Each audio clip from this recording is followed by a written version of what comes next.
Progress. How do we measure progress? Do we measure it by industrial output? By infrastructure? Do we measure it by personal wealth? Or is it measured in the things that we buy? Or financial formulas like gross domestic product, per capita income, fiscal surpluses, or trade balances?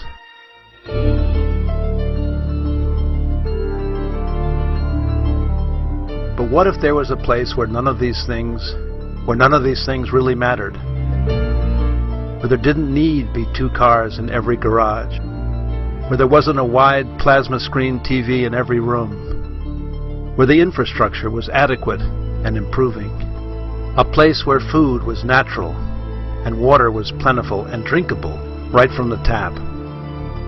Where 4 seasons existed and the temperature in winter barely left frost on the ground, and the temperature at the beach in the summer rarely surpassed 85 degrees Fahrenheit.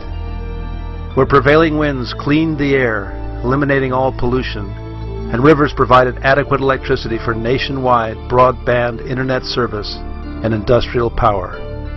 Where a wide variety of food and fruit were produced locally and delivered fresh to local stores and corner street vendors. Food, real food.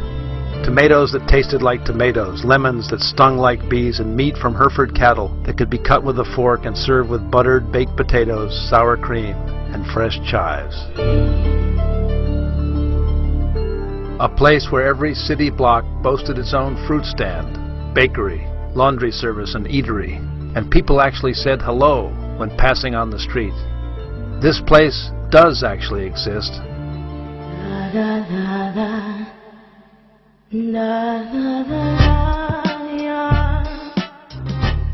And it's called Uruguay.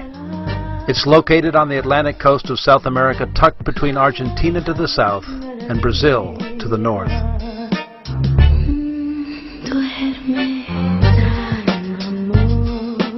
Uruguay is not a big country. It's about as big as Washington State in the U.S. and proudly boasts a population of only 3.3 million people, about the same as Berlin, Germany, and uncannily resembles the shape of Utopia as mapped by Sir Thomas More in 1895.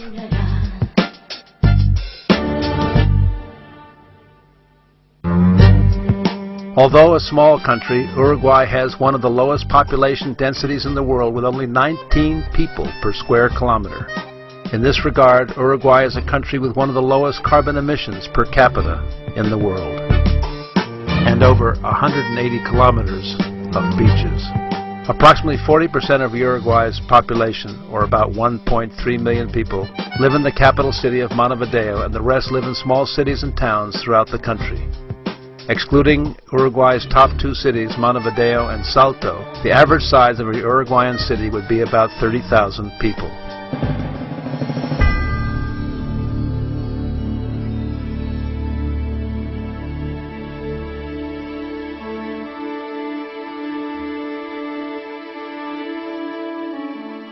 There's nothing really special about Uruguay. It doesn't have the big mountain ranges like Chile, Bolivia, Peru, and Colombia. And although on the Atlantic Ocean, Uruguay doesn't have any big waves for surfing like Hawaii's Waimea or Peru's Pico Alto. It doesn't have any big movie stars like Mexico's Cantinflas or Hollywood's Latin lovers, Anthony Quinn or Rudolph Valentino. Its neighbor to the north, Brazil, has a landmass and economy almost 50 times that of Uruguay. While Argentina, its neighbor to the south, plays the role of big brother, sharing a language, European bloodlines, and the romantic folklore of the gaucho. On the contrary, Uruguay is the smallest Hispanic country in South America.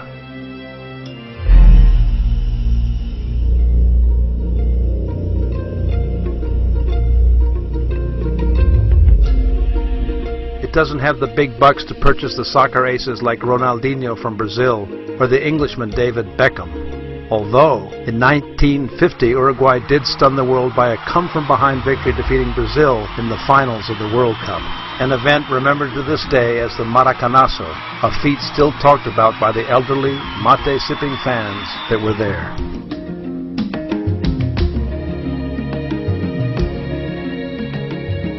No, Uruguay is nothing really special, nothing fancy, just a quiet little country that's unaffected and natural. A country with well-aligned priorities which are firmly based on family, community, and quality of life. A country that in 2008 had the second highest literacy rate in Latin America after Cuba, a life expectancy of almost 80 years, and considered by the United Nations as the 9th greenest and most livable country in the world, behind the likes of Sweden and Austria. According to Transparency International, Uruguay was ranked number 1, tied with Chile, with the least corruption in Latin America in 2008. In this same year, Uruguay was ranked number 1 of the South American countries in freedom of the press by the French organization Reporters Without Borders, and by The Economist as having a quality of life reminiscent of that found in Europe.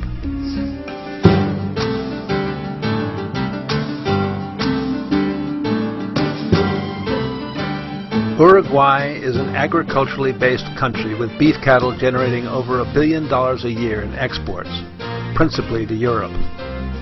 While Uruguay has only a $10,800 per capita income based on a $37 billion gross domestic product, it has the highest cattle per capita in the world with over 12 million head of principally Hereford stock.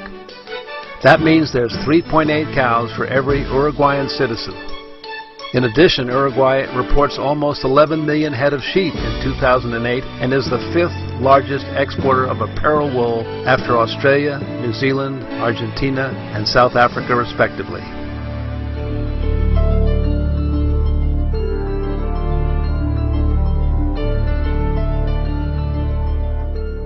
So who are these Uruguayans?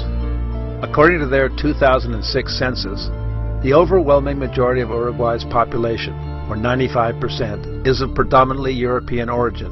People of Spanish and Italian ancestry are the most numerous, followed by those from France, Germany, Portugal, England, Switzerland, and Russia, with the balance of the population being a mixture of black Uruguayan, indigenous, and Asian descent.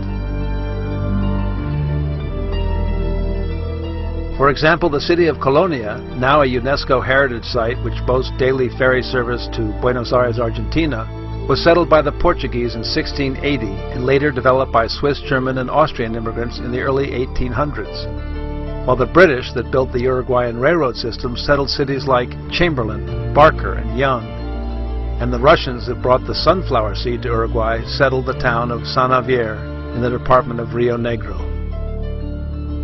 The European immigration to Uruguay has heavily influenced the country's architecture, agricultural techniques, art, and culture.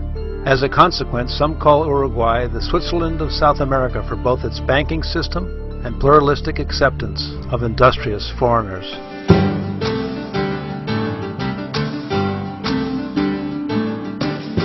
Okay, so Uruguay is civilized, green, most livable, and enjoys a wonderfully temperate climate in the southern hemisphere.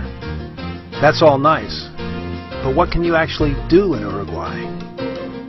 Well, if you like the outdoors, maybe you'd like some horseback riding. Available every spring in the cattle country of Tacuarembó in the center of Uruguay.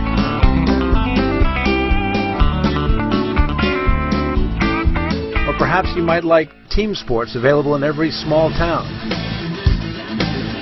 like soccer, rugby, or polo.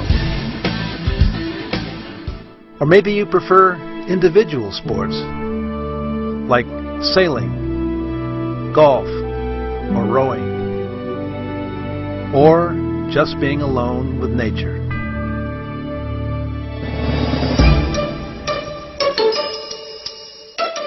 Perhaps you just want to relax and enjoy a night on the town.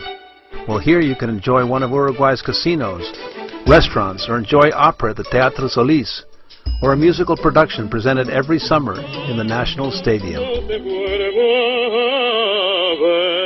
Oh, and if you want to know a secret, the dance of the tango, made famous by Argentine immigrants of Buenos Aires, was actually derived from the Cuban milonga and habanera music in Montevideo in the year 1890.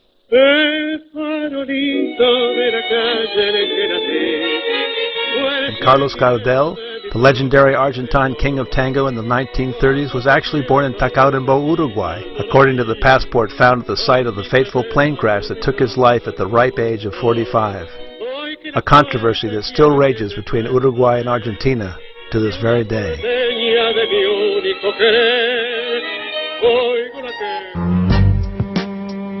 But putting petty rivalries aside, Uruguay quietly enjoys the comforts of a community in harmony, a lifestyle that stresses literature, reading, and a poignant debate over a cup of coffee or cortado at any one of Montevideo's legendary boliches. Besides politics, to be a true Uruguayan, it is imperative that you become a soccer fan and swear loyalty to either Club Nacional or Club Peñarol. In any case, in Uruguay you are accepted for who you are rather than what car you drive. Uruguay boasts a progressive democracy, outstanding and affordable health care, both private and public, and a cost of living that's less than half of any European capital. In this regard, to become a citizen of Uruguay, besides a passport, certificate of good conduct and health, birth and marriage certificates, you need to prove that you can generate a minimum monthly income of $650. On a more practical basis, a retired couple living in Montevideo with a river or ocean view apartment can enjoy a very comfortable lifestyle on between $1,500 and $2,000 per month.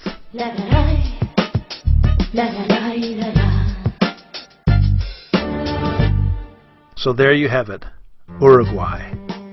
Nothing fancy, no earth-shattering headlines, no topographic wonders, no strategic raw materials, nor wars, nor conflicts.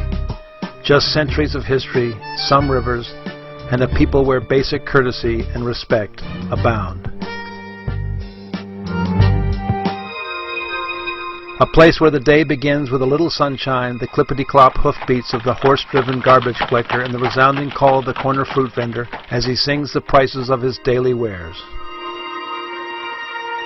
A place that makes no claim to greatness, record-breaking economic formulas, or astounding accomplishments. No, nothing like that. Uruguay boasts only the self-confidence to be just Uruguay.